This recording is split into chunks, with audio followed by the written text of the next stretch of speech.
everyone. Okay, the mic is working. That was my biggest concern right now. I'm Deepa. I lead communications, corporate affairs for P&G Asia Pacific and Middle East and Africa. I've spent a large part of my career actually working around the work that we do for our Always brand around menstrual education, menstrual equity, our Keeping Girls in School program, and gender equality. So I'm really excited to be here, but particularly I'm really excited to spend time with Rose, who I've been spending some time with over the last couple of days. So, hi everyone. As Deepa has already introduced me, I am Rose Singh, and I am one of the Global Citizens Youth Leader Awardees. I am also from Nepal. I'm doing my double degree in law over there. But my main focus of work is in menstrual equity and gender justice, and providing menstrual education and menstrual products to women and girls in school of Nepal and other areas of work. So we initiate dialogues, we break down taboos, and we have a culture of storytelling about periods. On behalf of Deepa and myself, we are thrilled to talk to you today about menstrual equity. This issue is very deeply it's deeply related to both of us, and we're looking forward to sharing our insights. So how about we say it's bloody time we talk about periods? So, menstrual equity is a global problem. The World Bank estimates at least 500 million women and girls globally lack access to the facilities they need to manage their periods. Meanwhile, 1.25 billion women and girls have no access to safe private toilet, and 526 million have no access to toilet at all. So, when we are talking about menstrual equity, it is both a global and a local problem. Deepa, can you help us understand what are the big concerns, why this is a big concern, and what are the health implications for women not being able to access clean and safe menstrual products? Across many developing countries, women are using unsafe and unhygienic menstrual protection products. In India, for example, the primary alternative is cloth. If you look at parts of Africa, it is toilet paper. And then, in certain rural areas, it can even range from sand, husk, ash that women use during their periods. The other interesting fact is, and related, is that 1 out of 5 girls in India drop out of school when they get their period. In Africa, it ranges from 1 out of 3 in South Africa to potentially 1 out of 10, in different parts of other parts of Africa where women drop out of school because when they have their periods. And the reasons for this are actually 3. And this is the work that we've done over the last, I would say, about 20, 30 years, is to understand what are some of the reasons why this happens. And there are 3 reasons. The first reason is awareness. So for many girls, when they first see blood on their underwear, they think they're dying because no one has actually told them that this is your period. So they have no concept of it when they actually get their period for the first time. Second is acceptance. Because of this cycle of shame that started from the first time they see blood on their underwear, is that they believe that they're impure and dirty. In fact, we recently did a study in India where 7 out of 10 mothers actually thought that don't really know the science around periods and believe that it's pure and dirty. So think about yourselves, many women in the audience who've had your period. The first person who goes to your mom, and she's not actually giving you the right information, right? So it's starting the cycle of shame. The last is access, is they don't necessarily have the right access to right menstrual hygiene alternatives because it's perpetuated by the fact that teachers don't know, mothers don't know, and this creates this, it perpetuates this cycle or this narrative of shame. Obviously, there are health implications of all of this, right? Which is health implications like reproductive tract infections, urinary tract infections, so on and so forth, right? Which obviously make it more challenging for them to reproduce a little bit later in life, depending on what's the alternatives that they're using. Mm-hmm. So there's a lot for us to solve and a lot for us that we're hoping to unpack over the next few days. But Rose, do you have anything to add in the same space? Yeah, absolutely. I just want to do an audience check. Can you please show by a raise of hands how many of us bleed over here? And how many of us were put in isolation or put in a different room or in a different hut because we bleed? I see none of us, but the reality in Nepal is very different because in Nepal we have a practice of isolation. We call these isolation huts. This is where women are put during their periods, the 4 to 5 days of their periods, months that they bleed. They're kept in menstrual huts in rural areas of Nepal. They have a very specific clothing that they have to wear so that everybody recognizes who is on the period. And this has a paradox of understanding that you could have about it, because one could say that it builds a community sense because everybody knows who's on the period, so they can take care, but at the same time, everybody also knows who's on their period, so they know how to put you out of the society, ostracize you, etc.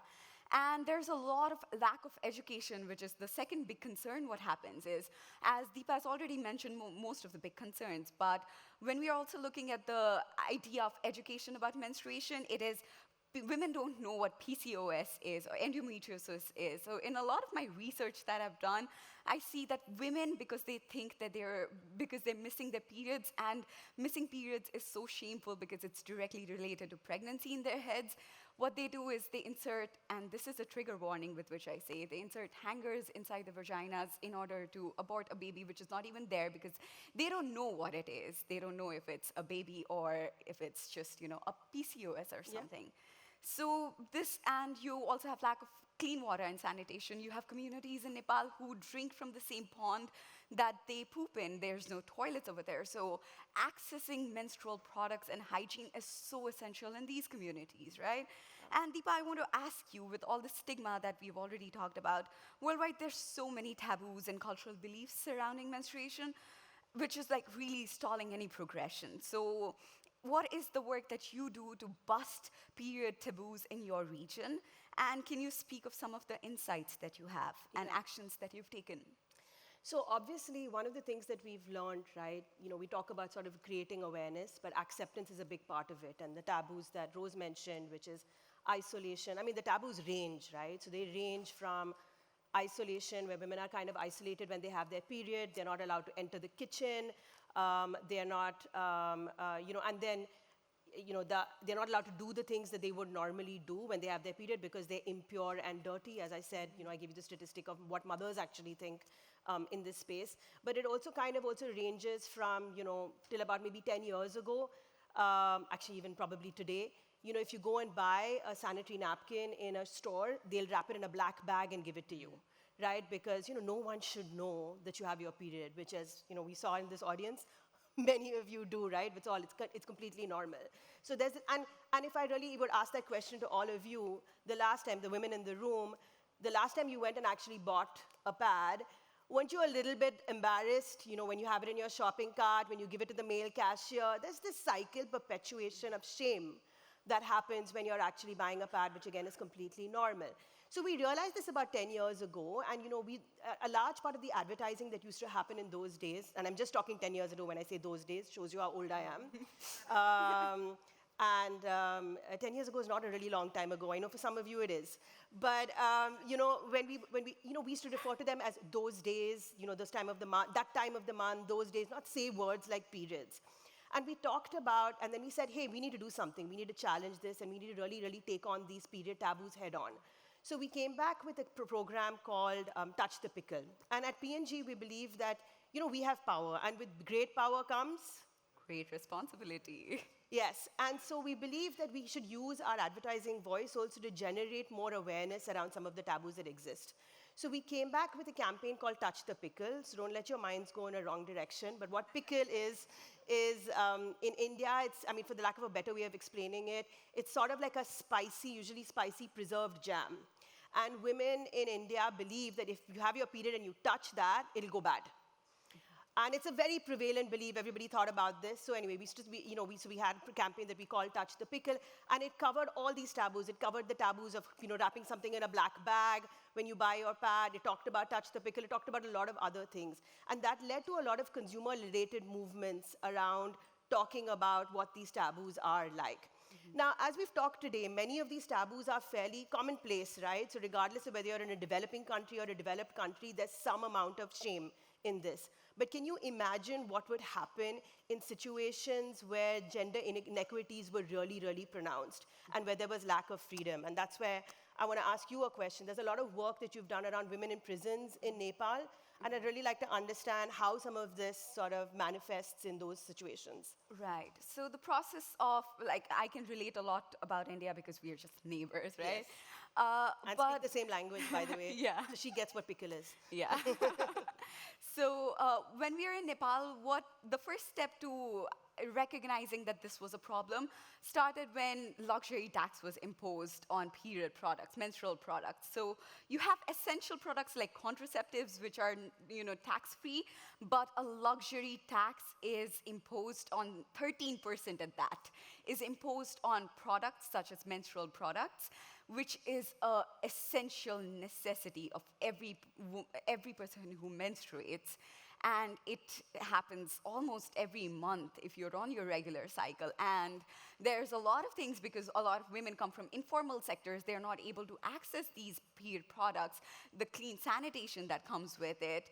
And a lot of women are not able to do any of these things. And like girls, even though the law of Nepal says that local legislation calls for local schools to have pads, it's not actually implemented.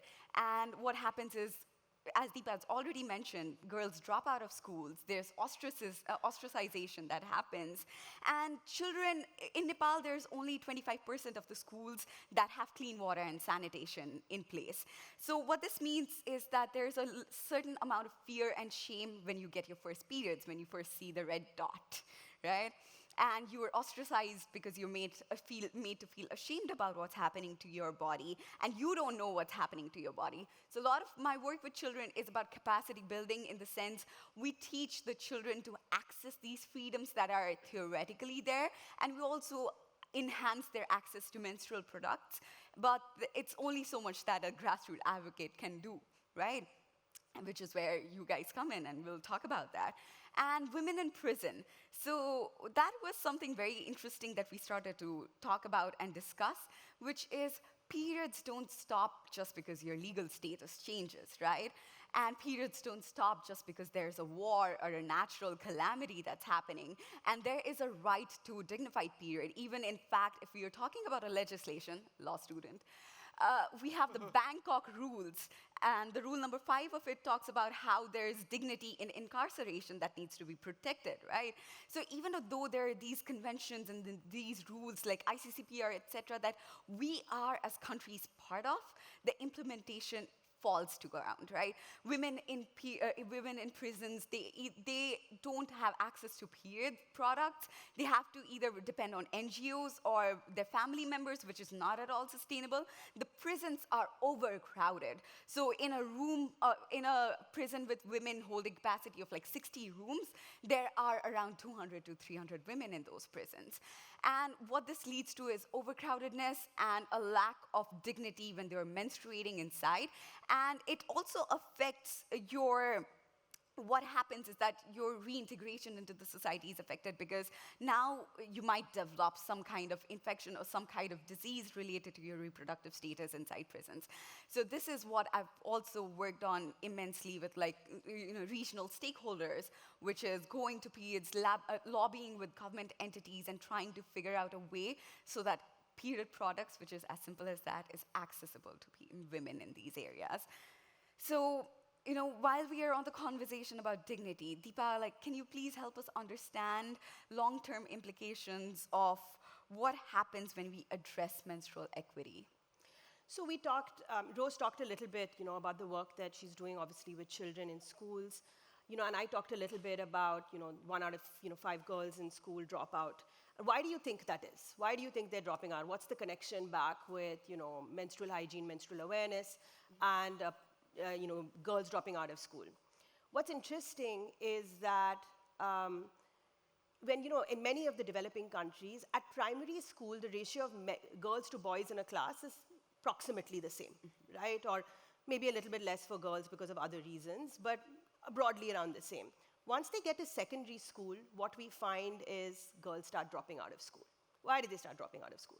Because they've got their period, so there's something wrong with them, so they can't step out of the house, right? So they don't have access to safe, hygienic period protection. Now, given all of this, what happens is they miss the first 5 days of school the first month. Next month, they miss it again. Third month, they miss it again. Now they can't keep up. And it really doesn't make sense for them to kind of stay on in school, so they might as well drop out because they're not able to keep up with the curriculum and they're not able to keep up with the class. So you can imagine what actually happens as the years progress, because more and more girls are dropping out of school because of their period and other issues. And what eventually happens is when you look at it from an overall employment perspective, the reality is you have less women, right, vying for the same roles that we're talking about from a profession and from a work point of view, from a career point of view. So the work that we've been doing is, and we've been doing this for, I think over 25, 30 years in India, over about 20 years in different parts of Africa, Uganda, Tanzania, South Africa, and Ethiopia. And it's a program that we call Keeping Girls in School. And what we do is we work back with NGOs, we work back with governments in order to give free products to period products to women, girls in school, and also provide menstrual education. Because products is one thing, but the other important thing is to kind of provide menstrual education, provide more awareness at different points to both men and both boys and girls in school. And today, over the last few years, we have impacted over 23 million girls across different parts of Asia, Pacific, Middle East, and Africa. And we want to continue to build on that to ensure that more and more girls have a chance to stay in school and therefore impact the overall socioeconomic status of girls in the future. Now, as we talked, I talked a little bit about the importance of making sure that we're educating all humans, both boys as well as girls. I know that you have a particular passion in this area, so can you talk to us a little bit about the role that men can play? Absolutely. Well, gender equality is not, it's a human fight, not a woman's fight, right? And whenever we are talking about, gender equality, it's also about intergenerational equity. It's about unlearning a lot of things. It's about learning new things, accommodating to these changes. I'll give you a little bit of background about what happens, in addition to all the things we've already talked about, what lack of education about period does. It's also about how it manifests itself in medias or like in researches. For example, a lot of boys, young boys learn about periods in very unconventional ways. They think that women can, media representation show that women can do it all. Like they can play basketball while they're bleeding, and even the bleeding is, not realistically shown in all of these medias. So what happens, what this leads to is, first of all, a very unrealistic idea about what periods is. Glorified, you idolize a woman, but you never realize the woman behind the thing, right? And also in researchers, we see that when the COVID tests were being conducted, you had only 5% of the studies that concentrated on female, like the effects of the vaccine on female bodies. You had, and I can assume many of us in the audience, we had a lot of anxiety about what was happening to our period cycle. Why am I getting period twice a month, or like heavy cramps, and like another way for people to say, oh, she's on her periods and you're being emotional and like shut up or something like that, right? A lot of things come up. So these are like the lack of information that leads, and educating boys and men and having them in the conversation has dual effect. And I'll tell you how that is. Number one, it's a retrospective effect. You see armed conflicts, you see a lot of wars that happen or climate emergencies that happened. You see a lot of narratives and a lot of stories about how it impacted the people, but it never really takes into account the women of the women who were a part of that calamity or that war. Or even like right now when there's wars happening and then there's climate emergencies happening, women have an additional brunt that they need to face, because it's not just war and natural calamities, it's also not being able to access clean sanitation. It's also being left out from the memorialization of how important their bodies are. They don't know about themselves, and the world does not know about them as well. So having men in these conversations is so important, because we can't win this fight alone. Like you and I in our heels right now, like we can do a lot of talking, but then we can't win without men in the Speak for room. yourself. I can run in heels. I'm Yeah, just I saying. can too. We can have a marathon over here. But there's only so much we can do, and we've been trying to show ourselves as hyper independent, but we don't always have to be. We don't always need to be. That is why we need the men, because believe it or not, or like it or not, men are in the most decision-making spaces. They are in the most influential spaces. And when these spaces have lack of education about the policies that affect women, it impacts us directly. And we need men, like you don't need to come from experience in order to empathize with somebody. You just need to care about them and, have the capability of understanding. And that is what we try to do, give you the knowledge about what happens to us so that you can put us in these areas when we are not represented, we don't have our own representatives. There are a lot of issues like education and health and sanitation, etc., that needs women's perspective or that needs to accommodate women in their idea. But it does not happen, which is why it's extremely important to have male allies in this. So Deepa, you obviously have much more of a global perspective than I do. So is there something that you have to add to this? No, I mean, I loved actually what you said, and we were talking about it earlier as well, that piece that you talked about on, just the amount of research that was done on the COVID vaccine, right? And how many women were actually part of the trial. That's the information that you were giving me a little bit earlier. And so therefore, not having necessarily the right partnership with all the different stakeholders to get to a point is a huge issue, right? And I think this is another point that you made, which was around, I think everybody, all stakeholders have a different role, right? And they have a different area of expertise. We find that NGOs really understand what's happening at a grassroots level. We have scale, corporates like us have scale. Governments can create more systemic change. So, and I think that's really where we need to think about it. So one of the things that we do is really work with multi-stakeholders in order to ensure that we have true systemic change. One of the examples is the work that we're doing currently in India, which is to actually develop, along with UNESCO, a curriculum modules around period education, which we eventually want to be able to roll out within the state curriculums in different parts of India, right? That's true systemic change. And I think that, the more we continue to do this, taking each problem step by step, is where we will really create true change, working with folks like yourself, Rose. I think you've given me so many insights that I'm going to go back and, sort of put back into the business. So thank you so much, for spending time with us, for all of you to kind of listen to us talk about periods. One of the things that women really love to do, actually, for all the men in the room, is actually talk about their period. So I'm really happy that we're sharing this with you. Right, absolutely. Like, of course, even though, like, with great power comes great responsibilities, but we can't be Batman and, like, do a lot of things. So we need a lot of collaborations and a lot of multi-stakeholders collaborations that work together to solve this issue, because it's an issue of security, for God's sake, right? So as much as we, like Deepa and I, would love to talk about this, and trust us, we love to talk about periods a lot, as we've already talked, we have a very short amount of time that we can spend. You can meet us backstage after we are done with this conversation, so that if you have any queries, we can address. Thank you so much. You've been a lovely audience. I mean, we're not really giving them a chance, but okay. Right. Right.